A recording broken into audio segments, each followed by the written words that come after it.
Hola, ¿qué tal? Pues bienvenidos sean al curso introductorio a la introducción a las finanzas corporativas. Hay que aclarar que esto es una introducción a un curso de licenciatura en el cual pues veremos las principales actividades que se realizan dentro del campo de las finanzas corporativas. Y sin más preámbulo, pues comencemos. Primero, ¿por qué sería importante estudiar las finanzas corporativas? Eh, un ejemplo que nos ayudará a ilustrar esto es, pues bueno, que las remuneraciones de los ejecutivos de las empresas sigue siendo un tema controvertido. Es decir, ¿qué es lo que determina que un ejecutivo de alto nivel pues gane salarios exorbitantes? En general, pues estos salarios han aumentado en los últimos tiempos, sobre todo en Estados Unidos, y existen pues algunas medidas que permiten que los accionistas aprueben o no el plan de remuneraciones de sus ejecutivos, pero bueno, estos son solamente algunas medidas que se han querido implementar, no hay nada seguro todavía en estas cuestiones. Ahora, para comprender cuestiones como estas y la función de los accionistas en este proceso, pues es necesario considerar la forma corporativa de una organización, es decir, ¿por qué los accionistas aprobarían algo tal como un sueldo exorbitante en un ejecutivo?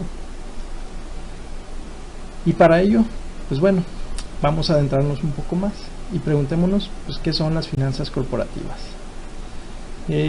Suponiendo que nosotros quisiéramos fundar una empresa, pues lo primero que haríamos para tal propósito sería contratar administradores que se encargaran de la compra de materias primas y integrar una fuerza de trabajo que produce y vende tales productos, ¿no? Es la primera acción que nosotros realizaríamos. En un lenguaje financiero, diríamos que hacemos dos cosas. Una es realizar una inversión en activos, pueden ser inventarios, maquinarias, terrenos o manos de obra. Y segundo, que el monto de efectivo que nosotros hemos invertido en esos activos debe de corresponder a un monto igual de efectivo obtenido mediante algún tipo de financiamiento. Esto es, debimos haber conseguido el dinero para pagar esos activos de alguna parte. Entonces, nos podemos preguntar, cuando comience la empresa a vender esos productos, pues esta va a generar un valor. De hecho, el propósito de una empresa pues es generar valor. Y el valor se va a reflejar en el marco conceptual de un modelo de balance general. Es decir, si al final de todo el periodo la resta de los activos menos los pasivos, pues nos da un valor positivo. Si tal valor es positivo, pues entonces se generó valor. Este es el modelo de balance general, en donde podemos ver una fotografía instantánea en el tiempo y vemos del lado izquierdo los activos. En la parte alta vemos los activos circulantes, en la parte baja vemos los activos fijos, tangibles e intangibles. Todo esto es el valor de los activos con los que cuenta la empresa. Ahora, todo esto lo consiguió la empresa de algún lado, de algún financiamiento, y eso pudo haber sido pasivo circulante, deuda a largo plazo o capital contable de los accionistas. En realidad este modelo así de simple pues es el modelo de balance general de la empresa. Entonces, antes de que una empresa pueda invertir en un activo, debe obtener un financiamiento, lo cual significa que debe conseguir el dinero necesario para pagar la inversión. Y las únicas formas que tenemos de obtener ese financiamiento son pues que las empresas vendan o emitan deuda o contratos de préstamo, que son las deudas de la empresa. Y la segunda opción que se tiene es vender acciones de capital, es decir, certificados accionarios, acciones, lo que se conoce en el lenguaje común como vender acciones de la empresa y así obtener financiamiento. Entonces, con este modelo se puede entender que en el estudio de las finanzas corporativas se trata de dar respuesta a tres cuestiones muy básicas. Primero, ¿en qué activos de larga duración debería invertir la empresa? si vemos el lado derecho, el lado izquierdo, perdón, del modelo de balance general, pues queremos ver los activos de largo plazo, cuáles son las decisiones que se asocian a esto. A eso se le conoce como el presupuesto de capital con el que debe describirse el proceso de la empresa. La segunda pregunta: ¿cómo puede la empresa obtener el efectivo necesario para los gastos de capital? Y bueno, esta respuesta se relaciona con la estructura de capital de la empresa, que es la deuda a corto y largo plazo y el capital contable. ¿Qué combinación es la óptima de deuda y capital para obtener un financiamiento, sea cualquiera que sea el propósito de la empresa? Y tercero, pues cómo debe administrarse los flujos de efectivo de operación a corto plazo. Y esta es una cuestión que se relaciona con el capital de trabajo neto y la operación en el corto plazo.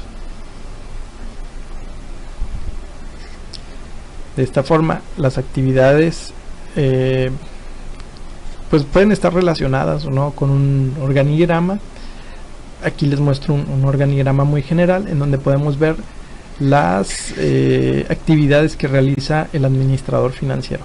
El administrador financiero sería como esta figura que vemos aquí, que es el vicepresidente y director financiero, que tiene actividades relacionadas con la tesorería y con la contraloría, es decir, observa actividades de inversión en capital y planeación financiera, pero también observa la contabilidad y es gerente de los sistemas de información de la empresa. Y así llegamos a lo que es la empresa corporativa. Pues sin entrar más a detalles, diríamos que la empresa es una forma de organizar las actividades económicas en muchos individuos.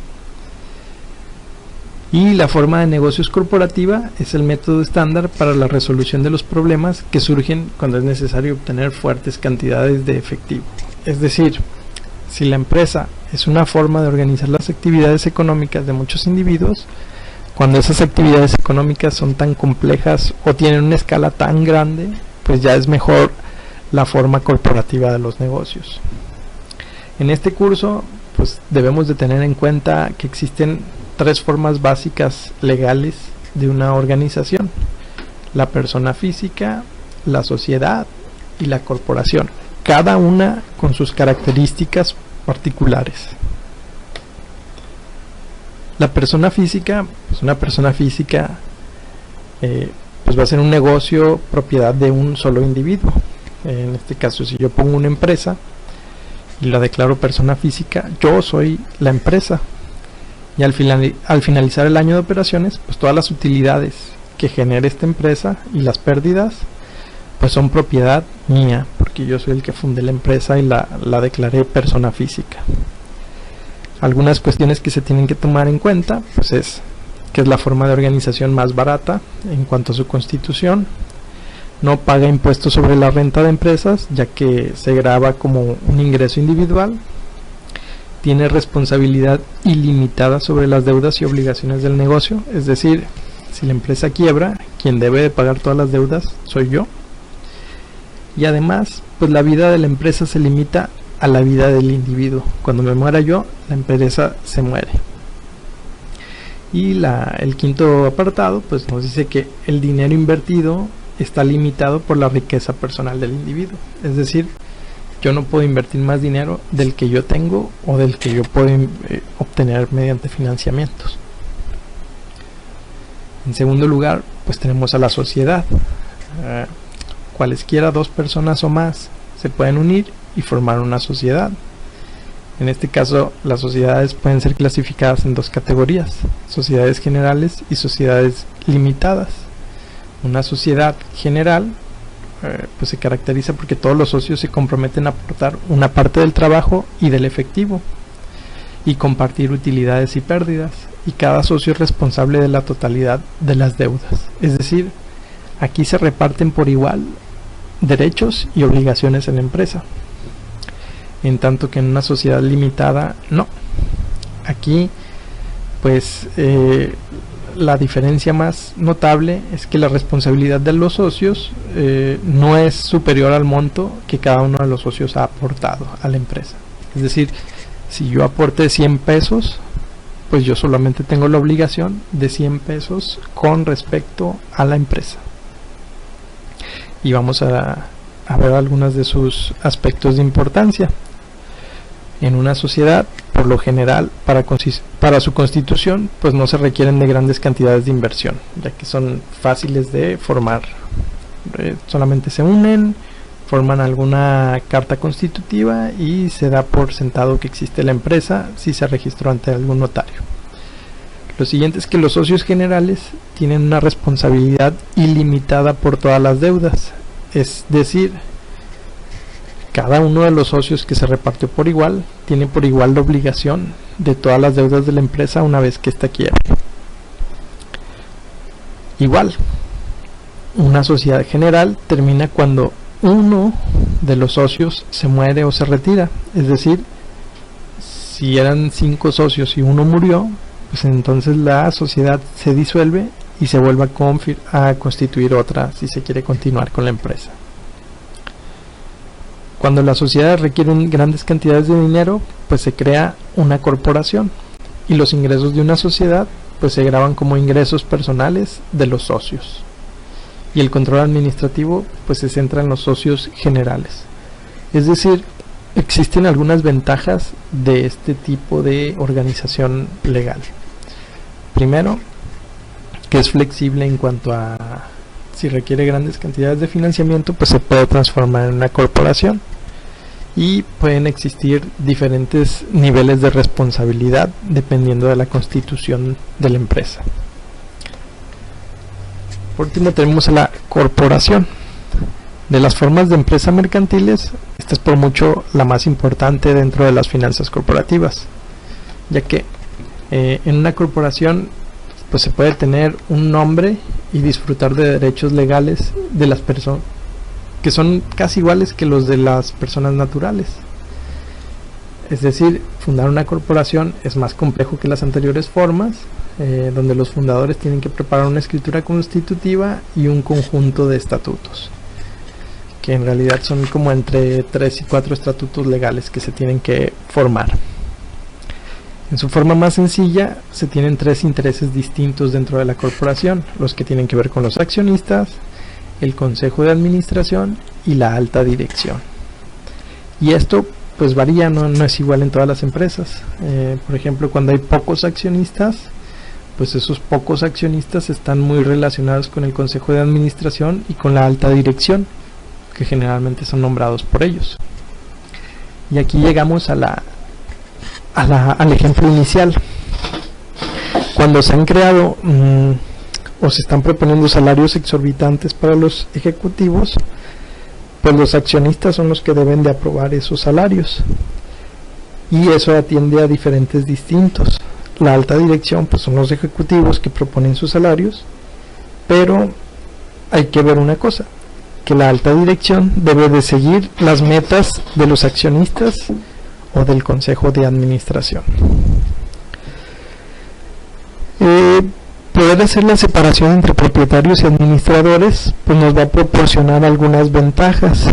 De hecho, debido a que los dueños son los accionistas, se puede transferir con facilidad a los nuevos propietarios. Es decir, si yo soy accionista de una empresa, pues significa que soy dueño de una parte residual de la empresa, soy dueño de una parte del capital contable. Pero si quiero dejar de ser dueño de la empresa o quiero transferir mi empresa, pues le puedo ceder mis acciones a otra persona, y esa otra persona pues pasa a ser el nuevo dueño.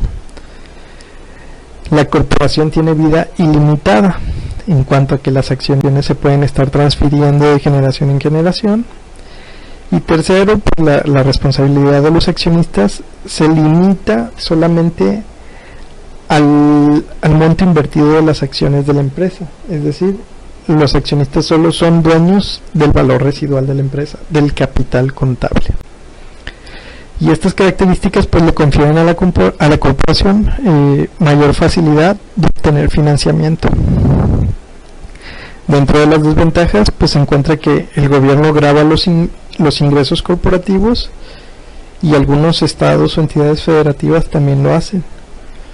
Y a esto pues se le suman los impuestos sobre la renta personal que los accionistas pagan sobre los dividendos que reciben. Entonces se trata de una doble contribución que realizan los accionistas de las empresas, que es una de las máximas desventajas de este tipo de organización. Algunas empresas por tipo de constitución en México, pues están las empresas individuales de responsabilidad limitada, que son las personas físicas que lo hemos visto ahorita. Están las sociedades colectivas, que son empresas constituidas por más de un socio, que están comprometidas a participar en la gestión de la empresa con los mismos derechos y obligaciones, es decir, es una sociedad general. Está la sociedad comanditaria o en comandía, que son conformadas por más de un socio, donde igualmente las obligaciones solo se limitan al patrimonio con el que cuentan las empresas, pero funciona como una razón social que no tiene denominación, es decir, el capital está conformado por participaciones sociales o por acciones. Es parecido a lo que es una corporación. Lo cuarto es la sociedad de responsabilidad limitada, que es una empresa constituida por un mínimo de 2 y un máximo de 20 socios, en donde igualmente las obligaciones se limitan al capital aportado. Funciona bajo una razón social o denominación, y el capital está representado por participaciones iguales, acumulables e indivisibles, las que no pueden ser incorporadas en títulos ni en valores. Finalmente tenemos pues las sociedades anónimas, conformadas por 2 socios y no tienen un número máximo de socios, que funciona bajo una razón social o denominación, y el capital está conformado por acciones y no por participaciones sociales. Esto es lo que vendría a ser lo que nosotros conocemos como una corporación. Y finalmente tenemos la sociedad anónima cerrada, que funciona igual que la anterior, pero bajo una razón o denominación social. El capital está conformado por acciones, no por participantes sociales. Algunos ejemplos de estas empresas a nivel internacional, pues bueno, tenemos los siguientes. BMW, que es una corporación. Tenemos a Dornier de Alemania, que es una sociedad de responsabilidad limitada. A Rolls-Royce, que es una sociedad pública. Shell, que es una corporación. Unilever, que es una sociedad anónima. Volvo, Peugeot y Fiat, que también funcionan como sociedades anónimas. ¿Cuál es la importancia entonces del flujo de efectivo dentro de esta conceptualización de una corporación?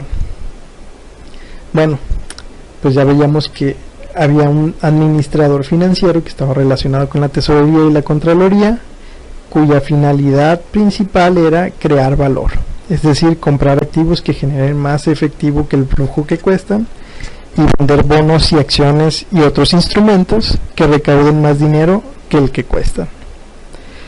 En consecuencia, la empresa debe crear más flujo de efectivo del que en realidad usa para poder generar valor. Esta es la importancia del flujo de efectivo, es decir, para que la empresa pueda invertir en ciertos activos, debe de obtener financiamientos emitidos ya sea por deuda a corto o largo plazo o por acciones de capital. Entonces la empresa paga sus flujos de efectivo a las empresas de donde obtuvo financiamiento, o paga dividendos si son acciones de capital, y puede retener algunos flujos de efectivo como las utilidades, y además paga algunos impuestos al gobierno. Esta es la importancia de entender los flujos de efectivo de la empresa, que nos dicen a nosotros si se está generando más valor o no se está generando más valor en una corporación. Pero no siempre es fácil identificar los flujos de efectivo.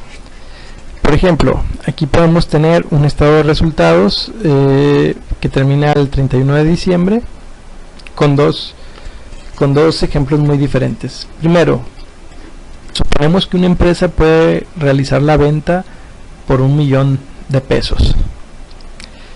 Y si los costos de operación o el total de costos de ese periodo fue de 900,000 pesos, pues tendríamos un flujo de efectivo de 100,000 pesos.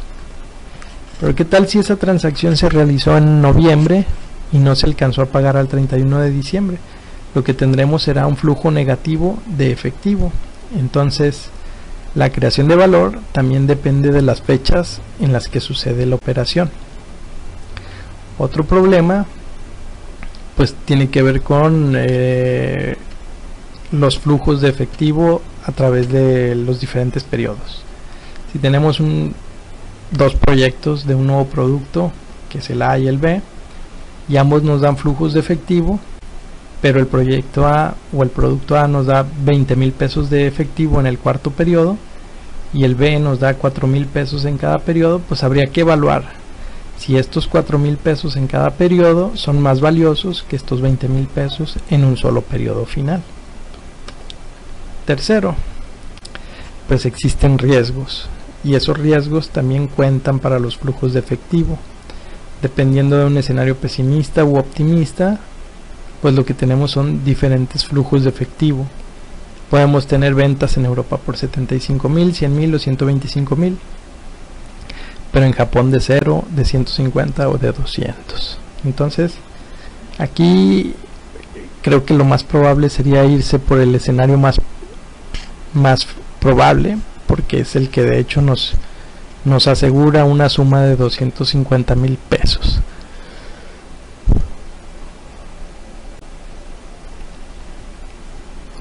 ¿Cuál sería entonces la meta de la administración financiera? Pueden existir diferentes metas. Ya habíamos dicho que la meta principal era crear valor, pero se puede crear valor sobreviviendo, evitando dificultades financieras o la quiebra, derrotar a la competencia, maximizar las ventas o participación de mercado, minimizar los costos, maximizar las utilidades o mantener un crecimiento uniforme de las utilidades. Todos estos conforman dos tipos de objetivos, los que tienen que ver con vender más o tener mayor participación, y los que tienen que ver con no quebrar o reducir costos. Entonces, ¿cuál será la meta más precisa que puede tener una empresa? Pues va a ser la de aumentar el valor de las acciones, y si la empresa no es una corporación, pues va a ser aumentar el valor del capital contable de la empresa. Y así no hacemos distinciones entre el corto plazo, el largo plazo o los tipos de objetivo que pueda tener la empresa, ya que aumentar el valor de las acciones siempre supone que se dan en una combinación de periodos de corto plazo y de largo plazo. Pues hasta aquí. Hola, ¿qué tal? Pues bienvenidos sean al curso introductorio a la introducción a las finanzas corporativas. Hay que aclarar que esto es una introducción a un curso de licenciatura en el cual pues veremos las principales actividades que se realizan dentro del campo de las finanzas corporativas. Y sin más preámbulo, pues comencemos. Primero, ¿por qué sería importante estudiar las finanzas corporativas? Un ejemplo que nos ayudará a ilustrar esto es, pues bueno, que las remuneraciones de los ejecutivos de las empresas sigue siendo un tema controvertido. Es decir, ¿qué es lo que determina que un ejecutivo de alto nivel pues gane salarios exorbitantes? En general, pues estos salarios han aumentado en los últimos tiempos, sobre todo en Estados Unidos, y existen pues algunas medidas que permiten que los accionistas aprueben o no el plan de remuneraciones de sus ejecutivos, pero bueno, estos son solamente algunas medidas que se han querido implementar. No hay nada seguro todavía en estas cuestiones. Ahora, para comprender cuestiones como estas y la función de los accionistas en este proceso, pues es necesario considerar la forma corporativa de una organización. Es decir, ¿por qué los accionistas aprobarían algo tal como un sueldo exorbitante en un ejecutivo? Y para ello, pues bueno, vamos a adentrarnos un poco más y preguntémonos pues qué son las finanzas corporativas. Suponiendo que nosotros quisiéramos fundar una empresa, pues lo primero que haríamos para tal propósito sería contratar administradores que se encargaran de la compra de materias primas y integrar una fuerza de trabajo que produce y vende tales productos, ¿no? Es la primera acción que nosotros realizaríamos. En un lenguaje financiero, diríamos que hacemos dos cosas. Una es realizar una inversión en activos, pueden ser inventarios, maquinarias, terrenos o manos de obra. Y segundo, que el monto de efectivo que nosotros hemos invertido en esos activos debe de corresponder a un monto igual de efectivo obtenido mediante algún tipo de financiamiento. Esto es, debimos haber conseguido el dinero para pagar esos activos de alguna parte. Entonces, nos podemos preguntar, cuando comience la empresa a vender esos productos, pues esta va a generar un valor. De hecho, el propósito de una empresa pues es generar valor. Y el valor se va a reflejar en el marco conceptual de un modelo de balance general. Es decir, si al final de todo el periodo la resta de los activos menos los pasivos, pues nos da un valor positivo. Si tal valor es positivo, pues entonces se generó valor. Este es el modelo de balance general, en donde podemos ver una fotografía instantánea en el tiempo y vemos del lado izquierdo los activos. En la parte alta vemos los activos circulantes, en la parte baja vemos los activos fijos, tangibles e intangibles. Todo esto es el valor de los activos con los que cuenta la empresa. Ahora, todo esto lo consiguió la empresa de algún lado, de algún financiamiento, y eso pudo haber sido pasivo circulante, deuda a largo plazo o capital contable de los accionistas. En realidad este modelo así de simple pues es el modelo de balance general de la empresa.